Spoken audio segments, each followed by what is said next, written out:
श्री सद्गुरु महाराज की जय।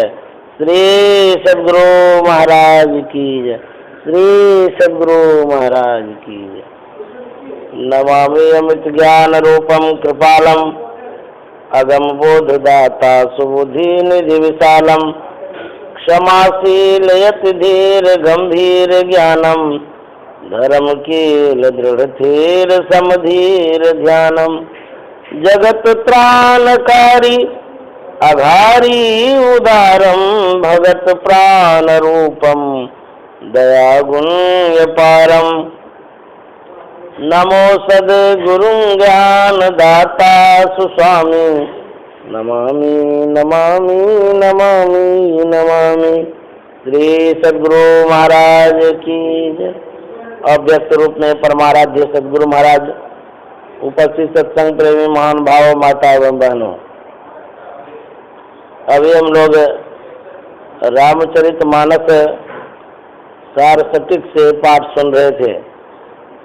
इसमें अभी हम लोगों ने सुना भगवान श्री राम ने एक सभा की, बैठक किया, जिस बैठक में उन्होंने पूरे राज्य के गुरुजन पुरजन सज्जन सब संप्रदाय के लोगों को इकट्ठा किया।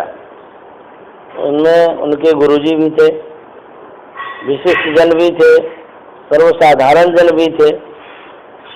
सबों को बुला करके अपना उपदेश करने लगे।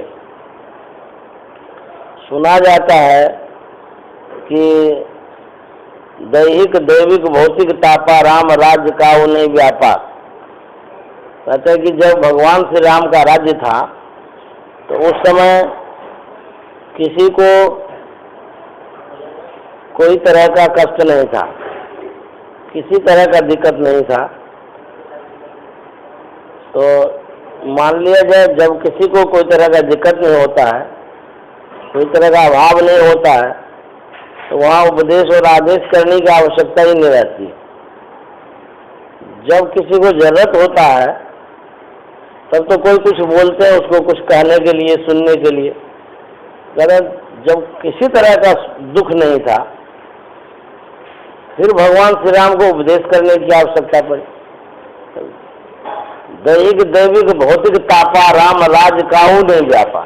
अगर किसी को राम राज्य में कोई दुख नहीं था, न शारीरिक दुख था, भौतिक दैहिक दैविक कोई दैवीय कष्ट भी नहीं था, सब सुख संपन्न थे, फिर क्यों उपदेश किए? फिर उपदेश और आदेश की क्या आवश्यकता पड़ी? भगवान श्री राम ने देखा प्रजा के लोगों को लौकिक सुख तो है, भरपूर है, लेकिन जो आत्मिक सुख होना चाहिए उससे ये लोग दूर हैं। इसीलिए वो उपदेश करते हैं। किसी भी व्यक्ति को किसी भी वस्तु की जानकारी नहीं होती है तो जब बतलाया जाता है तब पता चलता हाँ ये बात सही है। मनुष्य शरीर में तो सब के सब थे, लेकिन मनुष्य शरीर की विशेषता को सब कोई नहीं समझ रहे थे, इसीलिए उन्होंने मनुष्य शरीर की विशेषता के विषय में कहा। भगवान श्री राम ने कहा बड़े भाग मानुष तन पावा सुर दुर्लभ सब ग्रंथ ही गावा। सब लोगों को कहते हैं कि बड़े भाग्य से मनुष्य का शरीर मिला है। कहते इतना बड़ भाग्य शरीर है, सुर दुर्लभ, सुर मना देवता, देवताओं को भी यह मनुष्य का शरीर दुर्लभ है। कहेंगे कैसे? शास्त्र कहता है कि मनुष्य शरीर में से जो कुछ भी उपलब्ध है वो देवताओं के लिए उपलब्ध नहीं हो सकता है। मनुष्य शरीर से जो कुछ भी हम कर सकते हैं कहते देवता नहीं कर सकता है। कहते देव लोक जो होता है भोग योनियां है। हाँ, अब मुझे कितना श्रेष्ठ लोक है, श्रेष्ठ लोक है। सब मानव लोक से श्रेष्ठ लोक देव लोक होता है। कहते वह भी लोक ऐसा है, वहाँ सुख तो मिलता है, लेकिन स्वर्ग स्वल्प अंत दुखदायी कह दिया। वहाँ से देवता लोग नरक में चला जाता है, पुण्य पुण्य छीन सोई देव स्वर्ग से नरक में आवे, नरक में आ जाता है। लेकिन मनुष्य का शरीर ऐसा है, नरक से ये लोग मुक्ति को प्राप्त कर सकते हैं। भगवान श्री राम ने कहा साधन धाम मोक्ष कर द्वारा, यह जो मनुष्य का शरीर है साधन धाम, साधन मन व्यवस्था। दुनिया में जितना तीर्थ है, केदारनाथ धाम, बैजनाथ धाम है ना, बहुत तरह का धाम है, लेकिन साधन धाम कहीं नहीं है दुनिया में। देखे साधन धाम, किसी मंदिर का नाम साधन धाम नहीं है। लेकिन मनुष्य का शरीर जो है ये भी एक मंदिर है, इस मंदिर का नाम है साधन धाम। साधन माना व्यवस्था, धाम माना घर, व्यवस्था का घर है। कौन चीज का व्यवस्था है? कहते हैं कि सब चीज का व्यवस्था है। इस मनुष्य शरीर से क्या नहीं प्राप्त कर सकते हैं, जो कुछ प्राप्त करना चाहेंगे सो प्राप्त हो सकता है। कल कहते हैं कि संसार का चीज तो प्राप्त होता ही है, कहते वह अद्भुत चीज प्राप्त कर सकते हैं जो कि अन्य योनियों से प्राप्त नहीं हो सकता है। मनुष्य शरीर में अद्भुत शक्ति है, इसमें मुक्ति का द्वार है। कहते मनुष्य शरीर में मुक्ति का द्वार है, अन्य योनियों में नहीं है। गाय घोड़ा गधा बैल चिड़िया चुनमुन जितना है उसमें मुक्ति का द्वार नहीं है, सिर्फ मनुष्य शरीर में मुक्ति का द्वार है। ये चाहे तो मोक्ष को प्राप्त कर सकता है, भगवान को प्राप्त कर सकता है। यही खासियत है इस शरीर में, नहीं तो ये शरीर तो बस, तुलसीदास जी महाराज ने लिखा चित जल पावक गगन समीरा पंच रचित अति अधम शरीरा। कहा दिया ये अधम शरीर है, नहीं कुछ करेंगे तब तो अधम है, यदि भगवत भजन कर लिए तब तो इससे बढ़कर के और कुछ नहीं है। अधम शरीरा। एक संत हुए हैं सुंदरदास जी महाराज, उन्होंने कहा जा शरीर माई तू अनेक सुख मानी रही हो, ताई तू विचार या में कौन बात भली है। कहते जिस शरीर में अनेक सुख मान रहे हैं, इस शरीर से कितना सुख होता है? कहते बहुत तरह का सुख। कहते इस शरीर पर विचार भी किए कैसा शरीर है, ताई तू विचार या में कौन बात भली है। इस शरीर पर विचार करिए तो क्या भला है। कहते हैं रग रग में रक्त भरियो, पेट हो पिटारी सी में ठोर ठोर मलियो। कहते शरीर में रग रग में रक्त भरा हुआ है, अब पेट जो है तो पिटारी के समान है, जैसे सांप का पिटारी नहीं होता है, उसमें क्या भरा हुआ है? कहते मल मूत्र ये सब भरा हुआ है। रग रग में रक्त भरियो, पेट हो पिटारी सी में ठोर ठोर मली है। हारन सु भरियो मुख, हारन के नैन नाक, हाथ पांव सो सब हारन की नली है। तो हार मांस का ये सब है। सुंदर याई देख जनी भूले को, भीतर भंगार भरी ऊपर से कली है। सुंदरदास जी महाराज कहते हैं भीतर में क्या है? वही मल मूत्र पूरा भरा हुआ है और ऊपर से सुंदर लगता है। सुंदर याई देख जनी भूले को, कहते हैं इतना सुंदर लगता है, लेकिन अंदर प्रवेश करके देखेंगे तो उतना सुंदर नहीं है। जितना शरीर सुंदर देखने में लगता है, कहते हैं जितना जीव है ना, सब जीव से बेकार शरीर है मनुष्य का ही। कहते कि बैल है, बैल का चमड़ा काम में आता है, हड्डी काम में आता है, गोबर भी काम में आता है, लिपते हैं ना घर द्वार सब। गाय का गोंत भी काम में आता है, पीने से ना सुनते हैं बीमारी दूर होती है, वो तरह की बीमारी। एक एक अंग जानवर का काम में आता है, और मानव का अंग, इसका गोंत काम में आता है कि गोबर काम में आता है, हड्डी काम में आता है, कोई चीज काम में आता है। कहते मरने के बाद कोई काम में नहीं आता है। कहते जब तक जिंदा है तब तक ये अनमोल रतन है। जैसे सांस छूट गई उसके बाद गोबर से भी बदतर हो गया। गाय तो इतना उपकारी है कि मरने के बाद भी काम आती है, और मनुष्य कहते मरने के बाद कोई काम में नहीं आता है। जिंदा भर इसका मान सम्मान है। जिंदा रहे तो सड़ कहलाते हैं, ये सड़ है। मर गए तो सड़ गए, वो बेकार हो गया। इसलिए भगवान श्री राम ने कहा कि जब तक शरीर में है इसमें साधन धाम है, मुक्ति को प्राप्त कर सकते हैं। और कहा कर्णधार सदगुरु दृढ़नावा, दुर्लभ साज सुलभ करी पावा। कर्णधार मल्लाह को कहते हैं, खेने वाले को। ये जो मनुष्य का शरीर है, इसके विषय में कहा गया नाव है, और ये संसार सागर पानी है। नाव हो और उस पर नाविक नहीं हो तो उस नाव का क्या ठिकाना, कहाँ जाएगी, नहीं जाएगी, किनारे लगेगी, डूबेगी कि क्या होगी, कोई ठिकाना नहीं है उस नाव। जब नाविक रहता है, मल्लाह रहता है, तो उस नाव को ठिकाना में बांध के रखता है और उससे क्या करता है, यात्रियों को चढ़ा करके एक किनारे से दूसरे किनारे तक ले जाता है, बहुत उपकार का काम करता है। उसी तरह से मनुष्य का शरीर है, नाव के समान है। यदि इसका नाविक नहीं हो तो यह शरीर किस किनारे में जाएगी, किस ठिकाने में जाएगी, कोई ठिकाना नहीं है। इस नाव का मल्लाह नहीं हो तो कोई ठिकाना नहीं है, क्या होगा, डूब भी जाएगी नाव। और इससे जो उपयुक्त काम होना चाहिए, जो उचित काम होना चाहिए, सो भी नहीं होगा। तो सदगुरु क्या करते हैं, सदगुरु क्या करते हैं, नाव का सदुपयोग करते हैं।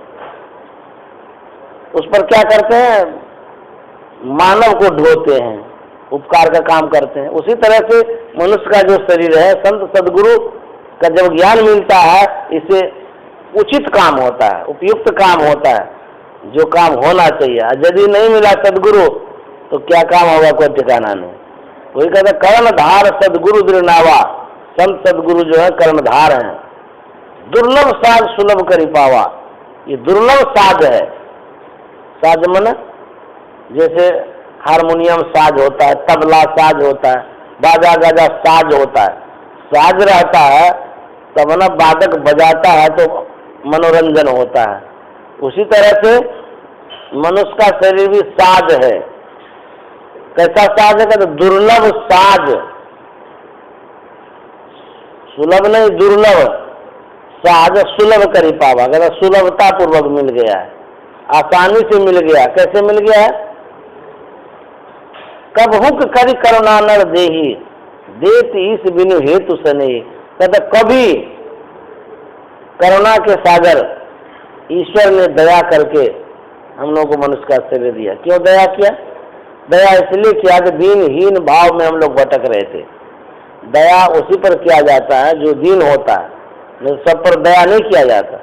तो हम लोग बहुत दयनीय दशा में घूम रहे थे, भटक रहे थे, कष्ट हो रहा था, उनको दया आ गई, कृपा कर दिए। वो क्या किए, उस निकृष्ट योनियों से, निकृष्ट अवस्था से उच्चतर मनुष्य के शरीर में हम लोगों को ला दिया। यही उनकी कृपा है, प्रभु की कृपा है। एक थे गोपीचंद, नाम सुने होंगे, हाँ, बहुत अच्छे राजा थे। उनके पिताजी संसार से चल चुके थे। तो एक दिन वो छत के किनारे स्नान कर रहा था खुले बदन से। उनकी माँ छत पर घूम रही थी। एकाएक नजर पड़ गई अपने बेटे पर। तो बेटे पर नजर जो पड़ गई तो वो रोने लगी। रोने लगी तो आंसू टपक पड़ी पीठ पर। तो ठंडे जल से स्नान कर रहे तो वहाँ गर्म जल आ गया। तो गोपीचंद को बड़ा आश्चर्य हुआ, गर्म जल कहाँ से आ गया।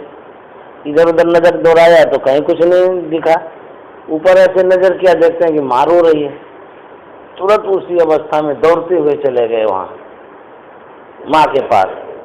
बोले कि माँ तुम क्यों रो रही है, कौन चीज की आवश्यकता हो गई है जो तुम रो रही है, बताओ। बोले बेटा आवश्यकता कोई चीज की नहीं है, तुम्हारी सुंदरता पर मैं रो रही हूँ। बोले कि माँ यदि मैं सुंदर हूँ तो तुम्हारा ही तो पुत्र हूँ, तुमको तो खुश होना चाहिए, रोने की क्या बात है। बोले कि हाँ तुमसे भी विशेष सुंदर तुम्हारा पिता था, बहुत सुंदर था, लेकिन वो आज संसार में नहीं, वो मिट्टी में मिल गया।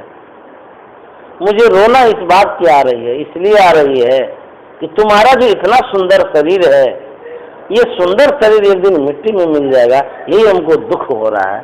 इतना सुंदर शरीर परमात्मा ने दिया, इसको मिट्टी में मिला देंगे। वैराग्यवान था वो पुरुष। बोले कि माँ क्या बात है, बताओ क्या करना चाहिए फिर। बोले कि पुत्र, ये जो सुंदर शरीर है, इस सुंदर शरीर को सदगुरु के शरण में समर्पित कर दो, और समर्पित कर देने से सुंदर काम भगवत भजन कर लो। बस तुरंत जैसे माँ की आज्ञा हो गई, घर द्वार सब छोड़ दिया। उस समय गोपी चंद जिस समय थे, उस समय गोरखनाथ जी महाराज थे। वो चले गए गोरखनाथ जी महाराज के शरण में। तो विनीत भाव से कहते हैं कि महाराज हमको आप अपने शरण में ले लीजिए। गोरखनाथ जी महाराज देखते हैं उनके हाव भाव को, चेहरे को, तो उनको आभास होता है कि लगता है ये राजा का शरीर है। इतना सुंदर आदमी है, विचारवान भी है, और राजा जब जोगी बन जाता है, इसका मतलब है वो सही में जोगी बनेगा। सब कुछ सोच के, समझ के, देख के, जितना भौतिक सुख सुविधा उसे मतलब अवगत होकर के वो आता है। अथवा या तो ये खटपट हुआ तब भाग करके आया। इसकी परीक्षा भी हो जानी चाहिए, सही में ये योगी के लायक है कि नहीं है। तो गोरखनाथ जी महाराज ने कहा कि देखो जी, मैं तुमको तब शरण में लूंगा जब तुम्हारी माँ तुमको भिक्षा दे देगी। माँ के पास क्यों भेजा हो? क्योंकि माँ जो होती है ना, बहुत ममतामयी होती है, उसके पास बहुत मोह रहता है। जो पुत्र माँ के मोह से छूट जाता है, समझिए संसार से वो छूट जाता है। माँ से छूटना मुश्किल, बहुत मोह रहता है माँ के पास। इसीलिए बोला माँ से तुम भिक्षा ले लोगे तब तुमको रख लेंगे, क्योंकि माँ जब आदेश दे देगी तब तो समझिए सब मोह से छूट गए। बोले जो आज्ञा हो मैं जाता हूँ। पुनः लौट गया वहाँ घर। तो माँ देखती है कि ये तो गया था, तुरंत ही लौट गया। लगता है कि इसको ये जो राजपाट का मोह है ना, अभी तक नहीं गया है। कहते हैं अरे तुम राजपाट से इतने आसक्त हो कि गुरु को भी छोड़ दिया, तुम यहाँ राजपाट के लिए आ गए। बोले कि माँ ऐसी वो कोई बात नहीं है। बोले तुम क्यों आ गया अभी? बोले गुरु की आज्ञा है कि माँ से भिक्षा लेकर के आओ तब रखेंगे। उनकी माँ सोचने लगी कि इनको क्या भिक्षा दो, ये तो पूरे संपदा से अवगत है, इनको सब कुछ का पता है, सोना चांदी हीरा जवाहरत सब चीज से। इसको भिक्षा दे करके क्या करें, कुछ शिक्षा दे देते हैं। बोले कि सुनो मैं कुछ कहता हूँ। बोले बताओ। उसकी माँ ने कहा मजबूत के लिए घर के अंदर रहना, स्वादिष्ट भोजन करना, मुलायम सैया पर सोना, यही तुम्हारे लिए भिक्षा है, जाओ। गोपीचंद कहता है कि माँ ये भिक्षा तो तुम्हारा एकदम बेकार है। क्यों? बोले सन्यासियों के लिए ये सब शिक्षा तुम्हारी है, ये सन्यासियों के लिए शिक्षा नहीं है, सब विपरीत है। ये जो गृहस्थ है उसके लिए ये शिक्षा है। तो मैं तो सन्यासी हूँ, गुरु के शरण में जाऊंगा। मजबूत किला गढ़ का तो परित्याग कर दिया, फिर वहाँ मजबूत किला गढ़ खोजने लगेंगे। तुम कहती मजबूत किला गढ़ के अंदर आना, उसके बाद बोलते मुलायम सैया पर सोना। गुरु के शरण में रहेंगे, वहाँ तो कंकड़ पत्थर रहेगा, नीचे जमीन पर सोना पड़ेगा। मुलायम सैया ही खोजते रहेंगे, फिर घर का त्याग क्यों की? और कहते स्वादिष्ट भोजन, वहाँ तो रूखा फीका जो कुछ मिलेगा वही खाना पड़ेगा। तुम्हारा जितना भी शिक्षा है ना सब बेकार हो गया। उनकी माँ ने कहा बेटा तुमने समझा नहीं, मेरे कहने का मतलब ये है कि जब तुमको खूब भूख लगे, जब खूब भूख लगती है तो साग सत्तू जो कुछ भी मिलता है तो बड़ा उसमें स्वाद आता है। और जब पेट भरा रहता है ना, रसगुल्ला चमचम खाइए, मन उदास जैसा है, बेकार है। भूख जब लगे खूब तब खाना, तब जब खाएगा तो रूखी सूखी रोटी में भी मिठास आ जाएगा। कहने का मतलब ये है। दूसरी बात उन्होंने कहा मुलायम सैया पर सोना। मुलायम सैया का मतलब ये होता है जब खूब गहरी नींद आवे तब सो जाना, खूब नींद आने लगे तब सोएगा। तब क्या होगा? पत्थर पर भी यदि सोएगा तो मुलायम जैसा लगेगा। और यदि नींद नहीं आ रही है, बिना मतलब का यदि सो रहे हैं, तो कोमल से कमल सैया पर भी सोएंगे तो वो कांटा की तरह चुभते रहेगा। इसीलिए जरूरत जब पड़े सोने का तब सोना, ये नहीं कि जब मन तब सोते रहेगा। तो जब मन तब सोने से क्या होता है, निद्रा देवी ना गुस्सा जाती है, उठ जाती है, उसका अपमान हो जाता है कि जब मन सोते हैं तब मन, क्योंकि वो तो आती है ना सुलाने के लिए। निद्रा देवी माँ के समान है। जैसे बच्चे के माँ के पास बच्चा रहता है ना तो उसको सुला देती है, उसी तरह निद्रा देवी माता के समान है, वो सबको सुलाने के लिए एक समय आती है। तो कहते हैं विशेष हर वक्त उसको रखना चाहेंगे तो रहेगी नहीं, फिर गड़बड़ हो, गुस्सा जाएगी वो। इसीलिए उसका अपमान नहीं होना चाहिए, सम्मान होना चाहिए। तो उसके लिए कोई समय होता है।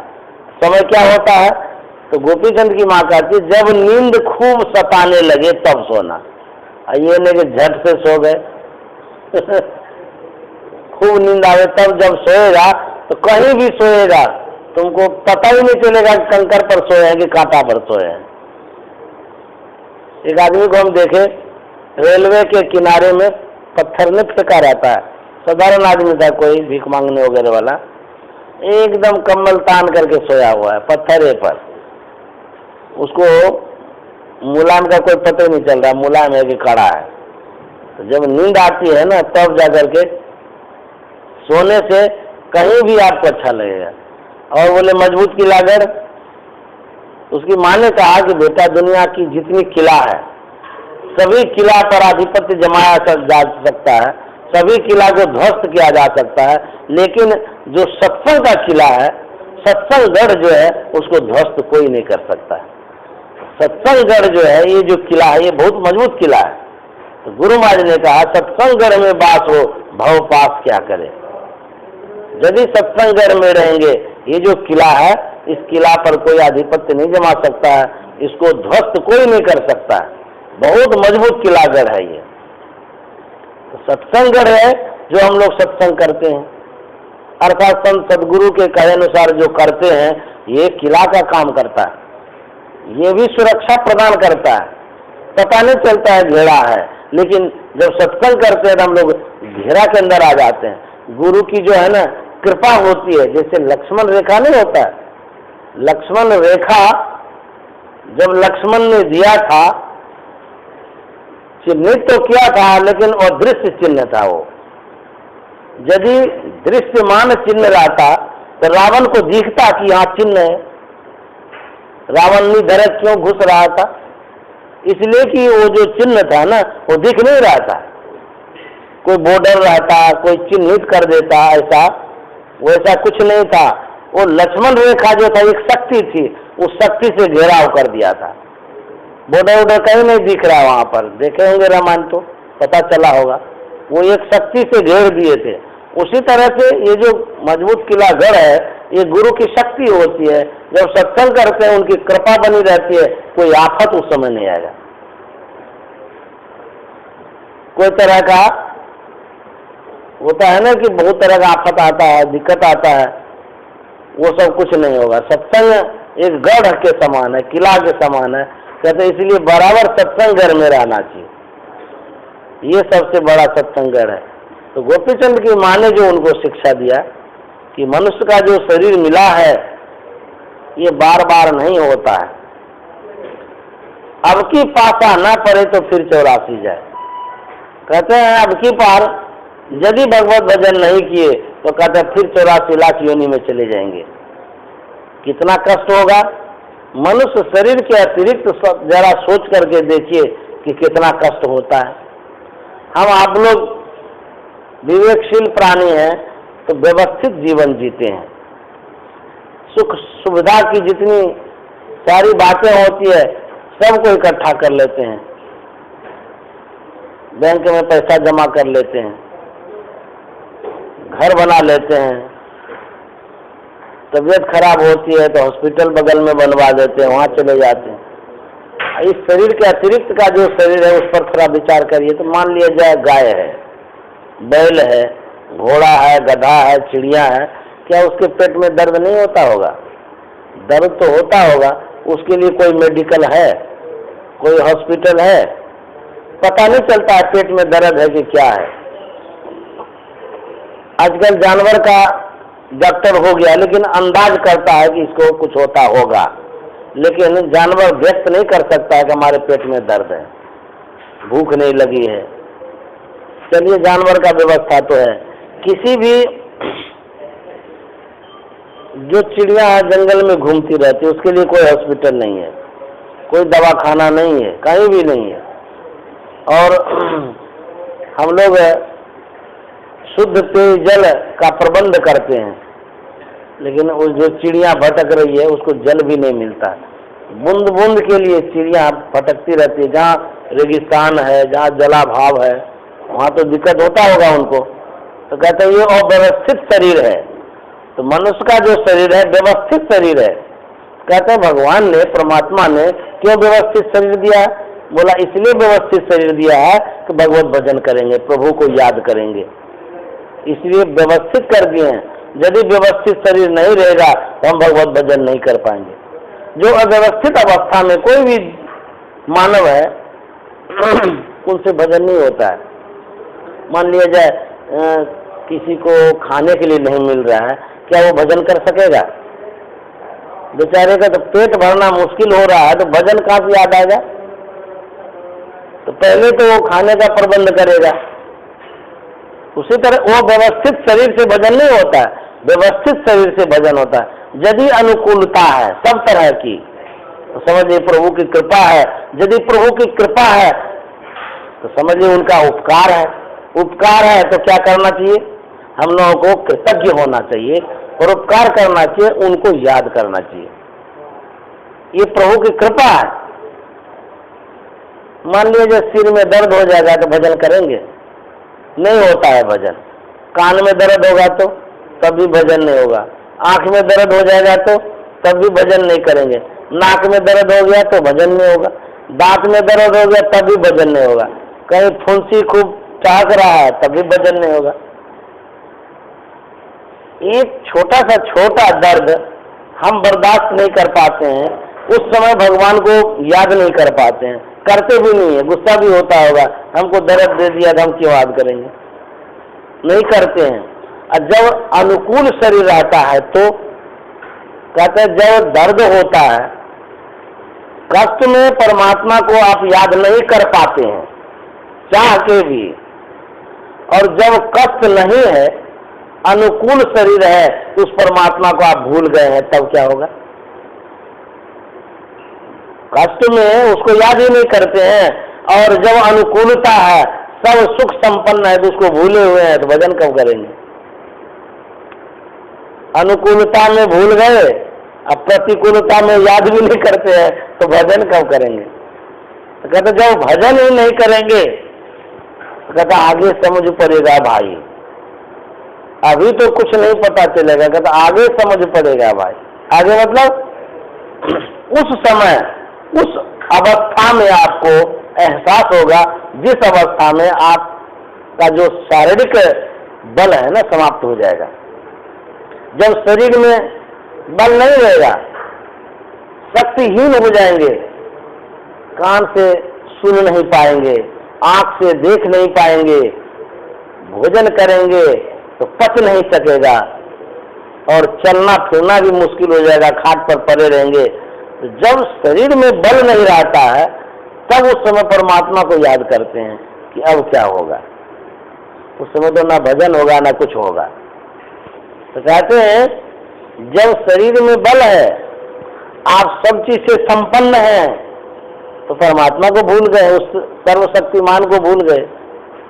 और जब आप शक्तिहीन हो जाएंगे, उस परमात्मा को याद करके ही क्या करेंगे? याद भी नहीं होगा, उस समय कुछ नहीं होगा आपको। तो कहते हैं ये जो अनुकूल अवस्था होती है, प्रभु की असीम कृपा का अवस्था है।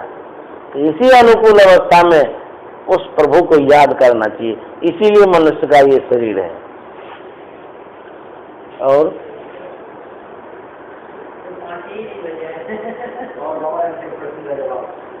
हाँ, वो तो बाद में कर लेंगे।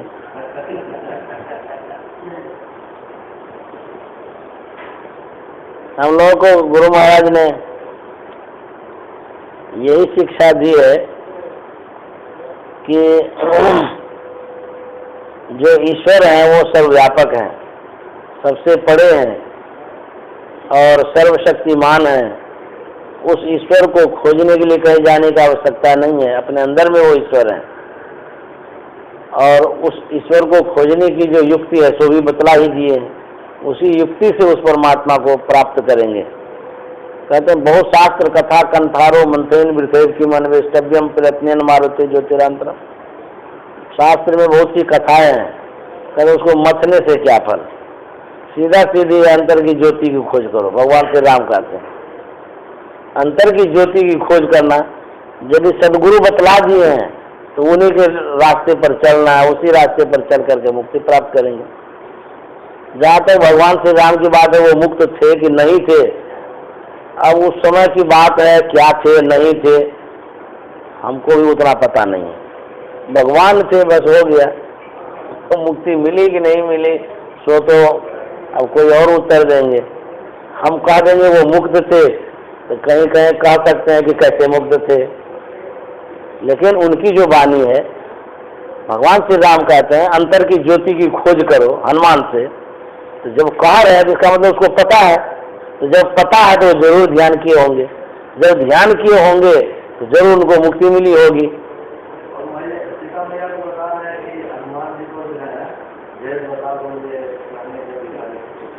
अपना एक अद्भुत कोई रामायण है, आत्म रामायण है या कोई रामायण है, उसमें सीता का उपदेश जो है वो मुक्ति का उपदेश है। ये लोग इनका उपदेश भी तो वैसा ही हुआ है, मोक्ष प्राप्ति वाला। मुक्ति को उपनिषद में बहुत तरह की बात है ऐसी। तो ये ध्यान करने के लिए हनुमान को बता रहे हैं भगवान श्री राम, तो भगवान श्री राम भी ध्यान करते होंगे तब तो इनका उपदेश ऐसा हुआ है। तो जब ध्यान करते होंगे तो मुक्त पुरुष होंगे ही होंगे। कोई भी राजा होता है उसमें बहुत तरह का गुण होता है।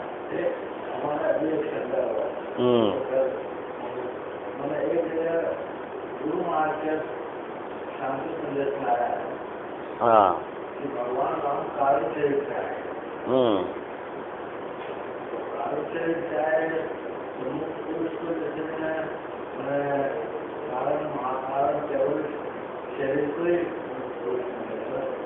हाँ कैवल्य से जो बड़े हो जाते हैं।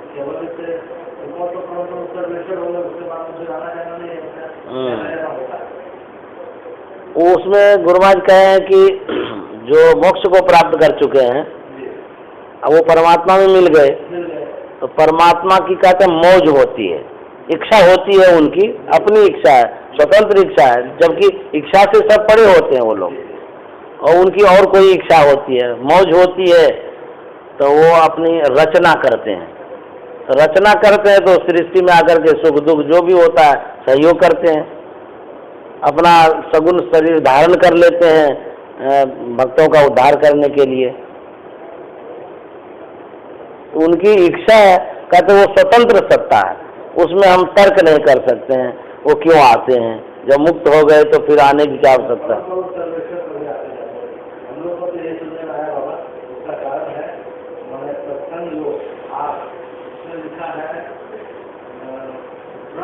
ईश्वर और जीव, हाँ ईश्वर और जीव परमेश्वर के अभिन्न, ईश्वर भी आगे, ब्रह्म भी आगे और जीव हम लोग भी आगे, परमेश्वर के अभिन्न आवे जावे तो पाया, आवे जावे तो पाया। जो ईश्वर है उनकी उनको आने जाने को जगह ही नहीं, तो आने जाएंगे।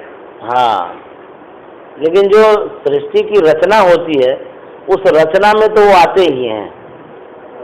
ये जो रचना है उनकी ही तो रचना है, उस रचना में तो रचे हुए हैं वो, तो उनकी तो आना जाना, जैसे मान लिया आना जाना तो नहीं होता है, उनसे खाली भी नहीं है, लेकिन वो जितनी रचनाएं हैं उन्हीं की रचना है, उनकी मौज है, उनकी इच्छा का ये सब दृश्य है। तो वो तो आ ही गए, हमारे रूप में आ गए। हम लोग जो आए हैं, हाँ हम तो जीवात्मा होकर करके आए, आपका स्वतंत्र रूप से नहीं आए। हमको जहाँ तक पता है हम जो उत्तर जानते हैं इस क्वेश्चन का कि परमात्मा एक है, ठीक है। अब उसकी आज राम आए कि कृष्ण आए, एक अंश आया उनसे, हमसे श्रेष्ठ आए,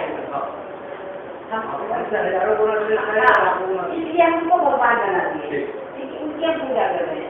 लेकिन वो भी एक अंश है, हम भी एक अंश है। हम इतना ही जानते हैं कि वो परमात्मा अपनी जगह एक सृष्टि चला रहा है, वो न कहीं आता है न कहीं जाता है, वो एकदम दिन वाला चीज है। उसका एक बड़ा अंश परमात्मा के रूप में आया, हम उसके छोटे से जो अंश है वो हम मनुष्य बनते हैं। यहाँ पर उसी के अंश जो है हम भी अंश हैं, हम उसी के अंश जो है भगवान राम भी अंश वही तो बोले। हाँ, मतलब अंश रूप में हम लोग अवतरित हो गए, इधर आ गए। राम ने कुछ विशेषता की जो राम बन गए, हमारे में कुछ कम विशेषता आई तो हम इसके रूप में आ गए, लेकिन अंत ही है। हमारे में एक छोटा अंश आया, राम में एक बड़ा अंश आया, लेकिन है वो भी वही, हम भी वही। हमारे में उनके में कोई मतभेद, क्योंकि जब मनुष्य धारण करके आते हैं वो भी मनुष्य धारण हो गए। सुख दुख जो आज हम झेल रहे हैं, ये हमारे पति का दुख है, ये हमारे बेटे का दुख है, ये सुख है, ये बच्ची का है, वो भी वही करके गए हैं। बस इस पृथ्वी पे हमको एक जीने का तरीका बता दिए, हमसे श्रेष्ठ है, इसलिए हमको जीने का तरीका होता है कि आप अपने 4 भाइयों के साथ रहें, तो कैसे त्याग करके एक बड़े भाई को रहना चाहिए। मेरा अपना एक आदर्श दे गए, आदर्श शिक्षा दिए लोगों को, उन्होंने रास्ता बता दिया किस तरीका से रहना चाहिए। वही कृष्ण जब आए, अपनी लीला में आए, तो एक सत्य भाई भाई का दिखाया कि कैसे उसमें सत्य को असत्य से कैसे हुआ, सब कुछ हम लोग को ये सिर्फ जो ये बड़े आए हैं महात्मा राम कृष्ण बच्चे शिक्षा देने के लिए आए हैं कि जब भी हम तुमको भेज दिए हैं, हमको शिक्षा कहाँ मिलेगी कि मनुष्य को कैसे रहना है। मनुष्य तो बहुत ऊँची चीज है, तो रहना कैसे, कोई तो उसको ज्ञान देगा, डायरेक्ट भगवान आएंगे नहीं, खुद अपना एक अंश हमसे विशेष बना के भेजते हैं। हमारा अपना उत्तर सटीक यही है। नहीं, ये तो बात सत्य ही है, जो भी बोले वो तो सही है कि अभी वो विशेष शक्ति लेकर के आ गए। हाँ। और हम लोगों के पास उतनी शक्ति नहीं है, क्योंकि वो राम के पास आज हम लोग साधारण से आई, आज हम लोग साधारण व्यक्ति को क्या कर सकते हैं पत्नी के साथ, वो राम से वो बताए कि माँ एक शब्द ये क्या समाचार जीने का तरीका बता दिए और कुछ और कुर्सी सुनिए ना, अब आरती कर लीजिए, क्योंकि कुछ कोई नहीं आने वाला है, आराम करिए। हम लोग तो अपना सत्संग के टाइम नहीं करते हैं। अच्छा, कितने बजे तक सत्संग करेंगे? 5:30 बज कितना गया? 5। आधा घंटा और करना है। हाँ। आधा घंटा में आप बोलेंगे कि हम बोलेंगे? नहीं, आधा घंटा में देख लीजिए, आप बोलेंगे तो हम सुनते रहेंगे, हमको बोलना है तो बोलने दीजिए। ये तो हम लोग गलती क्षमा चाहते हैं, क्योंकि भैया बहुत प्रवचन करते हैं, बाबा के सामने तो बोलते हैं, बोले हैं आज संयोग पर जो है कुछ प्रसंग ऐसा चला कि आपकी गुनाह जाए, इसलिए बोलते हैं। आज ये बोल आप लोग पहले कभी करके भी हमसे नहीं, बोलने से ना अपना मन का जो है ना वो खुलता है। अब माने आपकी जिज्ञासा है, चुपचाप ही रह गए तो फिर तो मन में बात घूमते रह जाएगा।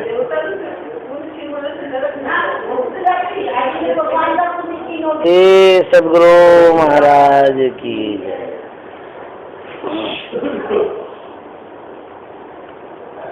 मनुष्य का जो शरीर है ये सबसे श्रेष्ठ शरीर है। इस शरीर से जो काम कर सकते हैं वो अन्य शरीर से नहीं कर सकते। मान लीजिए बैल है, वो भजन करना चाहेगा तो उससे नहीं हो सकता है, उसको ज्ञान ही नहीं है, विवेक ही नहीं है। और मनुष्य शरीर विवेकशील प्राणी है, ये जो चाहेगा सो कर सकता है, इसके पास इतनी क्षमता है। लेकिन जब बहिर्मुखी होता है मन तो सिर्फ संसार की तरफ ही जाता है, संसार की जितनी संपदा है उसी में लटका रहता है, अटका रहता है। और जब अंतर्मुख होता है तो कहता परमार्थ की तरफ जब बढ़ता है तो अंदर का जो चीज है उसको प्राप्त करता है। लेकिन अधिकतर लोग बहिर्मुखी ही है पूरे संसार में। जैसे आंख खोलते हैं, आंख खोलते ही संसार में लटक जाते हैं, संसारिक तरफ बढ़ते रहते हैं, बढ़ते बढ़ते बढ़ते सुबह से शाम हो जाती है, शाम के बाद रात होती है, उसके बाद फिर सुबह होता है, जैसे आंख खोलते हैं फिर संसार में चले जाते हैं। तो संसार की तरफ जो बढ़ रहे हैं उसमें बहुत अल्पाति अल्प सुख है, और लोगों को, कुछ लोगों को पता भी नहीं है कि इससे भी शाश्वत सुख मिलता है, विशेष सुख मिलता है परमार्थ की तरफ जाने से। तो संसार की तरफ जाते हैं सुख खोजने के लिए। कोई भी व्यक्ति बच्चा से लेकर के बूढ़ा तक किधर भी जिधर भी बढ़ता है वो तो सुख की खोज में बढ़ता है। जैसे बच्चा है, बच्चा क्यों बढ़ रहा है? वो खिलौना चाह रहा है, उसको भी लगता है खिलौना प्राप्त करेंगे तो बहुत अच्छा लगेगा, खिलौना मिल जाता है तो खुश हो जाता है। विद्यार्थी आगे क्यों बढ़ता है? उसके भी मन में एक लालसा है, खूब पढ़ लिख लेंगे, जॉब हो जाएगा, अच्छा कमाई करेंगे, सुख आनंद से रहेंगे, उनकी भी खोज है सुख की। कोई गृहस्थ है, क्यों व्यापारी का काम करता है? उसके भी अंदर में है बहुत धन हो जाएगा, हम भी सुख प्राप्त करेंगे, एकदम ऐसे आराम से रहेंगे, वो भी सुख चाह रहा है। लेकिन जो बाहर में सुख है, संत महात्मा कहते हैं वो क्षण भर के लिए, थोड़े देर के लिए। कहते अंतर में जो सुख है, कहते भजन में हो तो आनंद आनंद, बरसत बिसत अमी के बादर बीजत है कोई संत। भीतर में जो सुख है कहते बहुत विशेष सुख है, और वैसा सुख संसार में कहीं नहीं है। तो लोगों को आसान होता है बाहर घूमने में, बाहर खोजने में, भीतर में कोई आधार अवलंब नहीं है, इसलिए भीतर घुसता ही नहीं। भीतर कैसे घुसेंगे? कहते आंख बंद करिए, ले आंख बंद करने के बाद क्या मिलेगा? कुछ नहीं, अंधकार है। तो भटक जाता है आदमी, और बंद करना बड़ा मुश्किल हो जाता है। आंख बंद करते ही लगता है कहाँ आ गए हम। आंख बंद करते हैं तो अंधकार मालूम होता है। अंधकार जो है ये क्या होता है? दुख का दृश्य है ये अंधकार जो है ना। जैसे ही अंधकार हो जाएगा कहीं भी देखिएगा भय लगने लगेगा, भ्रम होने लगेगा, डर भी लगेगा। उसी तरह आंख जब बंद करते हैं कुछ मिलता नहीं है, ज्यादा देर तक बंद भी नहीं कर पाते। यदि ज्यादा देर तक बंद कर लिए तो कहते हैं उसी के बाद फिर ऐसा आनंद आने लगेगा, ऐसा आनंद आने लगेगा, फिर बाहर का जो आनंद है वो फीका हो जाएगा। तो कहते हैं कि शाश्वत आनंद, शाश्वत सुख जिधर है उधर आप एक बार जाते भी नहीं है, और जिधर क्षण भर के लिए, थोड़े देर के लिए उधर ही घूमते रहते हैं, क्योंकि आसान है उधर। जब ध्यान करने के लिए बैठते हैं तो संसार याद आता है। आंख बंद करते हैं तो याद आ गया, फलाने व्यक्ति को कल समय दिए थे तो हम तो बात किए भी नहीं, जब से मोबाइल में लगाते हैं बात करना शुरू करते हैं। फिर याद आता है फलाने व्यक्ति को तो 1 लाख रुपया दे दिए लेकिन डायरी में नोट किए नहीं, कहीं भूल गए तो गोलमाल हो जाएगा, तो तुरंत डायरी में नोट कर लेते हैं।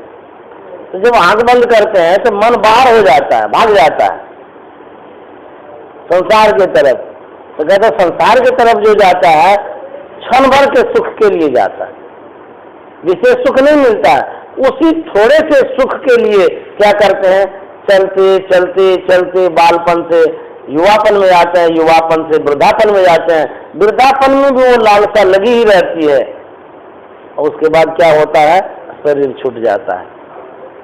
जैसे एक सेमर का गाछ होता है, उसमें लाल लाल फल रहता है, उसके भीतर में रुई रहती है। उस फल में चिड़िया चोंच मारती है इसलिए कि लगता है कि कोई फल है खाने का, तो खूब जोर से जब चोंच लगाती है तो उधर से रुई निकल के आती है, और रुई में न मिठास है न फीका है, कुछ नहीं है, बेकार उसका मेहनत भी चला जाता है।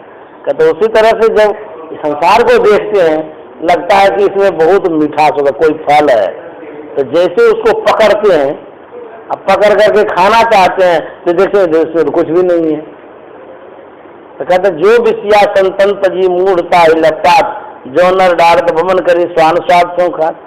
जिस विषय का परित्याग संत महात्माओं ने उल्टी के समान त्याग दिया, कय के समान त्याग दिया, उसी में मूढ़जन लिपटे हुए हैं।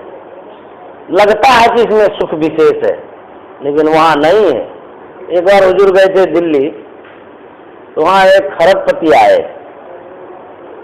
हुजूर से मिलने के लिए। तो हुजूर ने पूछा कि मैं आपकी क्या सेवा करूं। उन्होंने कहा कि बाबा, मैं खरबपति हूं, मुझे कोई चीज की कमी नहीं है। एक मैं अपने आप को जानता हूं, दूसरा भगवान को मानता हूं, तीसरा दुनिया में कोई है ये हमको पता भी नहीं है। तो बोले जब तीसरा कोई दुनिया में है ये हम नहीं जानते हैं। तो बोले कि जब आपको सब कुछ है फिर मेरे पास क्यों आ गए? बोले कि आपके अनुयायियों ने कहा कि बाबा आए हैं, चलिए आशीर्वाद ले लीजिएगा। फिर आशीर्वाद किया और क्या आवश्यकता पड़ गई? तो खरबपति ने कहा कि हमारे पास सब कुछ है, रुपया का तो कोई ठिकाना ही नहीं है। खरबपति है तो फिर कहना क्या है? सब चीज है, लेकिन शांति नहीं लगता है, मन में शांति नहीं है। तो हुजूर ने कहा यदि शांति किसी शहर में मिलती तब तो खरीद करके सबसे बड़े स्टोकर आप ही हो जाते, सब कोई आपके पास जाते खरीदने के लिए। शांति किसी शहर में नहीं है। शांति का है कहते शांति भीतर में है, आपके अंदर में है। आप बाहर में खोज रहे हैं, पैसा में शांति खोज रहे हैं, प्रतिष्ठा में शांति खोज रहे हैं, संसार के विषय वस्तुओं में शांति खोज रहे हैं। कहते वहां शांति नहीं है। दिखता है, क्षण भर के लिए दिखता है कि शांति है, लेकिन वहां नहीं है। कहते हैं बेटा से मिलकर के शांति मिलती है, बेटी से मिलकर के शांति मिलती है, कपड़ा पहन करके खुश हो जाते हैं, भौतिक संपदा को देख करके खुश हो जाते हैं, घर मकान दुकान पद पैसा प्रतिष्ठा जो मिलता है कितने देर के लिए? कहते बहुत थोड़े देर के लिए खुशी प्रदान करता है, उसके बाद फिर नाखुशी में बदल जाती है। कैसे बदलती है? एक लड़का था, वो गया प्रदेश पैसा कमाने के लिए, बरसों बीत गई। एक ही लड़का था, उनके पिताजी के मन में बहुत अभाव खटकने लगा कि एक ही बेटा है, बहुत दिन हो गया अभी तक लौटा नहीं है। आ जाता तो अच्छा रहता, उनसे मिलते कितनी खुशी होती। अब किसी को एक बेटा हो सालों साल चला जाए बाहर तो कितनी छटपटाहट होगी। तो बेचारे व्याकुल होने लगे। अब कोई साधन नहीं कि फोन भी करें। बरसों हो जाने के बाद बेटा के भी मन में हुआ कि बहुत दिन हो गया है, पिताजी से मिलने चले। भले आजकल के साधन हो गया हो, लेकिन एक अद्भुत साधन है, वो नेचुरल है, प्राकृतिक है। यदि आप किसी से मिलना चाहते हैं, किसी से भी, कोई कहीं भी है कोई, यदि उसको आप याद करेंगे तो मन से टेलीपैथी होता है, ऐसा संत महात्मा कहते हैं। मतलब एक तरंग होती है, वो तरंग आपकी तरंग वहां तक पहुंचती है। बहुत याद जब करते हैं उनके मन में भी वैसा आभास होने लग जाता है, तो मिलना भी चाहते हैं। यदि किसी से मिलना हो, किसी से बात करनी हो, तो उसको आप कहीं भी बैठे हैं उसको याद करिए, हो सकता है संजोग मिलने का भी हो जाएगा। ये टेलीपैथी अलग होती है, एक आध्यात्मिक चीज है। ये कहीं भी बैठ करके रहते हैं। जो गुरु बसे बनारसी शिष्य समुंदर तीर, एक पलक बिसरे नहीं जो गुण हो शरीर। कहते यदि कहीं हैं आप,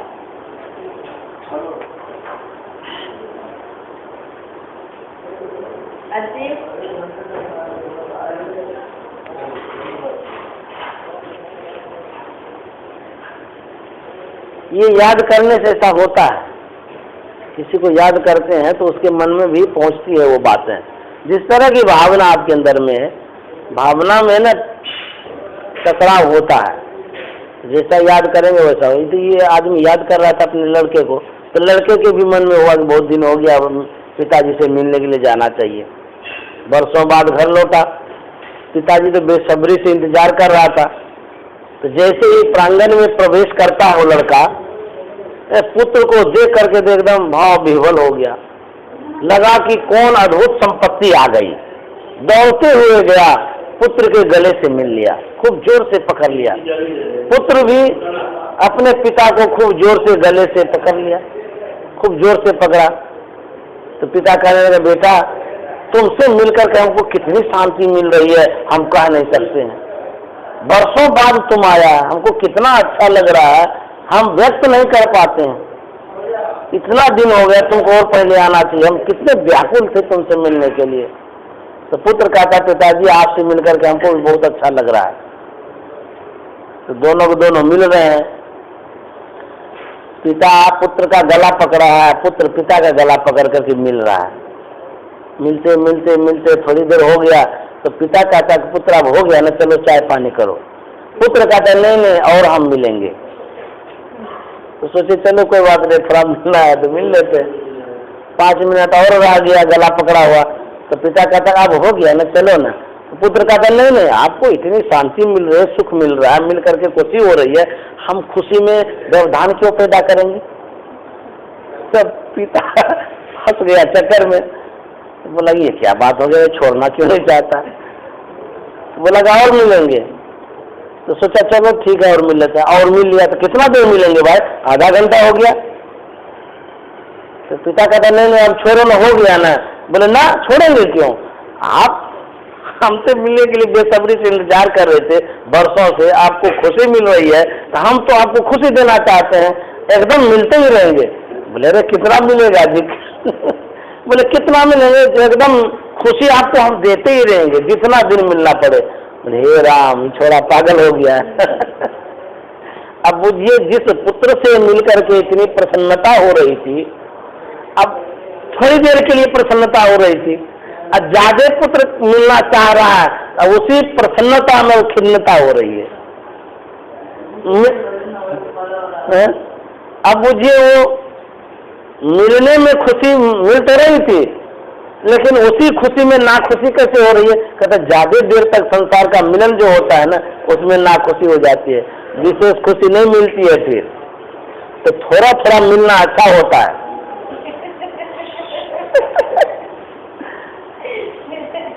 मान लिया जाए तो आपके यहाँ मेहमान आए हैं, कहेंगे वाह कितने दिन के बाद आए हैं, कहेंगे आप तो आते ही नहीं हैं, मिलते ही नहीं हैं, आपसे मिल करके तो बहुत खुशी हो रही है। मान लीजिए वो मेहमान के अच्छा ठीक है, हम जब आए आपको बहुत खुशी हो रही है, हम यहीं रह जाते हैं, तो सिर दर्द होगा। राम राम, अरे यहीं रह जाएंगे तो फिर हम अपना काम कब करेंगे, आपसे कितना मिलेंगे।